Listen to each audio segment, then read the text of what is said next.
اذ قال اللہ یا عیسیٰ انی متوفی کا ورافع کا الیہ، وہ وقت بھی یاد رکھنے کے لائق ہے۔ اذ قال اللہ، جب اللہ نے کہا یا عیسیٰ، اے عیسیٰ، انی متوفی کا، میں تجھے وفات دوں گا، ورافع کا الیہ، اور اپنی طرف تیرا رفع کروں گا، ومطہرک من الذین کفروا، اور تجھے پاک کروں گا، مطہروں کا تجھے پاک کروں گا، من الذین ان لوگوں سے، کفروا جنہوں نے کفر کیا، وجاعل الذین اتبعوا کا، اور بناؤں گا ضرور ان لوگوں کو جنہوں نے تیری پیروی کی، فوق الذین کفروا، ان لوگوں کے اوپر غالب جنہوں نے کفر کیا، الی یوم القیامت، قیامت کے دن تک۔ یہاں خاص توجہ کے لائق بات یہ ہے کہ انی متوفی کا سے یہ ثابت ہو گیا کہ حضرت مسیح کو یہود یا رومن امپائر قتل کرنے کی اہلیت نہیں رکھتے تھے، ان کو خدا نے اجازت نہیں دی تھی۔ انی متوفی کا مطلب تھا کہ میں ماروں گا وہ دوسرے تیرے دشمن تجھے قتل کرنے میں ناکام رہیں گے۔ وما قتلوہ وما صلبوہ کا یہ معنی ہے کہ انہوں نے یہ دعویٰ کیا تھا کہ ہم نے قتل کیا، وبکفرہم وقولہم انا قتلنا المسیح عیسی ابن مریم، یہود نے کفر تولا، جھوٹ بولا جب یہ کہا کہ ہم نے مسیح کو قتل کیا ہے۔ وما قتلوہ وما صلبوہ، وہ کسی طرح بھی اس کو مار نہیں سکے، نہ صلیب کے ذریعے نہ کسی اور ذریعے سے۔ یہ ہے اصل حقیقت کہ پھر ہوا کیا۔ پھر یہ مطلب نہیں کہ ہمیشہ کے لیے زندہ رہا۔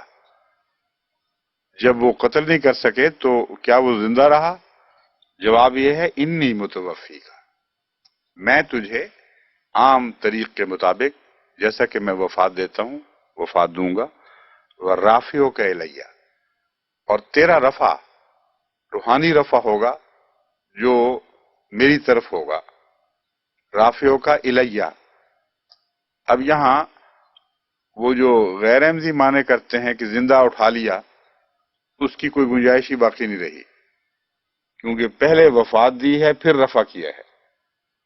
تو اگر تو وہ یہ کہیں کہ مردہ اٹھا لیا تو وہ بے معنی بات بن جاتی ہے۔ وہ خود بھی اس بات کے قائل نہیں، کیونکہ جانتے ہیں کہ اس میں کوئی ان کو کوئی فائدہ نہیں پہنچتا اس بات کا۔ تو رافع کا جو ہے وہ متوفی کا کے بعد رکھا گیا ہے، اور کوئی اور حکمت اس میں ایسی موجود نہیں کہ ترتیب بدلنے کی وجہ محسوس ہو۔ اس لیے ثابت ہوا کہ توفی کا واقعہ یعنی وفات دینے کا واقعہ پہلے ہوا ہے، رافع کا واقعہ بعد میں ہوا ہے۔ اب بعد میں کن معنوں میں یہ سمجھنا ضروری ہے، اس لیے میں اس پر کچھ ٹھہرنا چاہتا ہوں۔ نبی کا رفع تو حقیقت میں اس کی زندگی کے ساتھ ساتھ ہو رہا ہوتا ہے۔ تو اگر یہ کہا جائے کہ اللہ تعالیٰ نے ان کا رفع نہیں فرمایا تھا یہاں تک کہ وفات دے دی، تو اس میں ایک دقت پیش آتی ہے کہ کیا وہ بغیر رفع کے ساری عمر زندہ رہے اور مرنے کے بعد ہی رفع ہوا ہے؟ تو اس کے دو حکمتیں ہیں۔ اول یہ کہ موت ایسی تھی، ان کی متعلق جو موت بیان کی جاتی تھی وہ رفع کا الٹ تھی،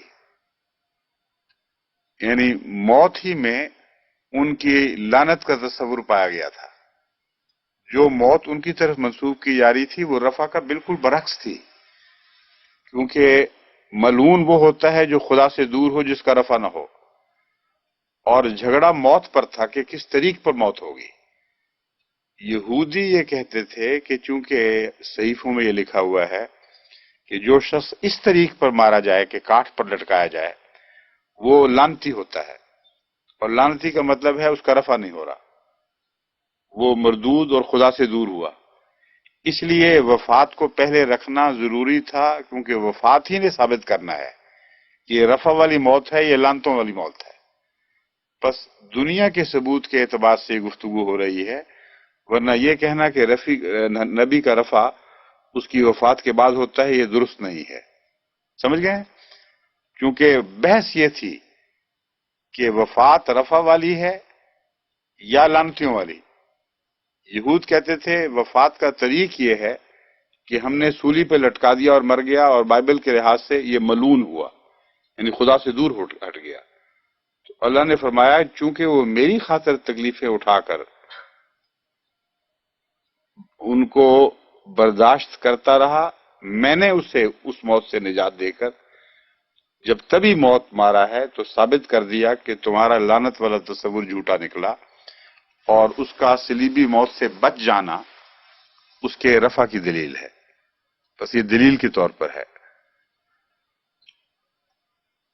وہ رافعوں کا الیہ کا ایک اور پہلو ہے جس کو پیش نظر رکھنا ضروری ہے. یہ تو ہم کہتے ہیں کہ حضرت مسیح صلیب سے بچ گئے اور ان معنوں میں ان کا رفع ثابت ہو گیا، لیکن متوفی کا جو لفظ ہے وہ اس وقت واقعہ نہیں ہوا، وہ بہت بعد میں ہوا ہے. انی متوفی کا واقعہ بہت لمبے عرصے بعد ہوا ہے. تو یہ بتاتا ہے کہ صلیب کے بعد لمبے عرصے تک اس کی زندگی اس کے رفع کا نشان بنی رہے گی، یہاں تک کہ جب تبھی موت و وفات پائے گا تو قطعی طور پر یہ ثابت ہو جائے گا کہ یہ پاک بندہ تھا، اس کا اس لعنت سے کوئی تعلق نہیں جو تم نے اس کی طرف منسوخ کی. ورنہ صلیب کے چند دن بعد بھی اگر مر جاتا تو لوگوں نے کہنا تھا مرا تو اسی وجہ سے ہی ہے. تو متوفی کا واقعہ بے شک بعد میں ہو، مگر اس کے موت کی طرز ایسی ہے جو اس کی لعنتی موت کی نہیں بلکہ پاک موت کی علامت بن جانا تھی. اس کے بعد فرمایا ہے وہ مطہروں کا، اور میں تجھے پاک کروں گا من الذین کفروا، ان لوگوں سے جنہوں نے کفر کیا. یہاں تطہیر کن معنوں میں ہے؟ ایک یہ کہ جتنے الزامات وہ تجھ پر لگاتے تھے وہ الزامات، ان الزامات سے تجھے بری الذمہ ثابت کر دوں گا، مطہروں کا. دوسرا، ان سے نکال کر لے جاؤں گا اور ان گندے لوگوں کو پیچھے چھوڑ دوں گا اور تجھے ایک بعد میں لمبی پاکیزہ زندگی عطا کروں گا. وَجَاعِلُ الَّذِينَ اتَّبَعُوكَ فَوْقَ الَّذِينَ كَفَرُوا، اور جن لوگوں نے تیری پیروی کی ہے یا پیروی کریں گے انہیں قیامت تک غالب رکھوں گا ان پر جنہوں نے انکار کر دیا. اب یہود کا جو عیسائیوں پر غلبہ ہے یہ دیکھنے والی بات ہے کہ کتنی دیر چلا ہے. وفات ہوئی ہے 120 سال میں. وفات کے بعد عیسائیوں کے یہود پر غلبے کے آثار دکھائی دینے چاہیے. اس وقت تک تاریخی طور پر یہ ثابت ہے کہ صلیب کے وقت تو یقیناً یہود پر عیسائیوں کو کوئی غلبہ نصیب نہیں ہوا تھا، بلکہ سخت مغلوب اور مظلوم اور مقہور تھے، اور اپنے وطن میں بھی اور باہر بھی یہودیوں کے ہاتھ دکھ اٹھاتے تھے. اس کے بعد 100 سال سے پہلے یعنی حضرت عیسیٰ کی زندگی ہی میں یہود پر وہ عذاب آ گیا جس نے یہود کی کمر توڑ دی ہے، اور وہ 70 یا 71 عیسوی میں رومن جرنیل کے حملے سے واقعہ وہ ہوا ہے. یہود کو حضرت عیسیٰ بغاوت سے باز رکھتے تھے، کہا کرتے تھے کہ دیکھو میں خدا کی طرف سے تمہیں روحانی سلطنت دینے کے لیے آیا ہوں، دنیا کی سلطنت عطا کرنے کی غرض سے نہیں آیا. اس کو وجہ مخاصمت بنایا گیا. سب سے زیادہ مخالفت حضرت مسیح کی اسی بات پر ہوئی، اور انہوں نے کہا کہ یہ دیکھو یہ تو ایجنٹ ہے، جھوٹا ہے، یہ وہ مسیح نہیں ہے جو ہماری خاطر آنا تھا، اور بغاوت کی تیاری وہ لوگ کرتے رہے.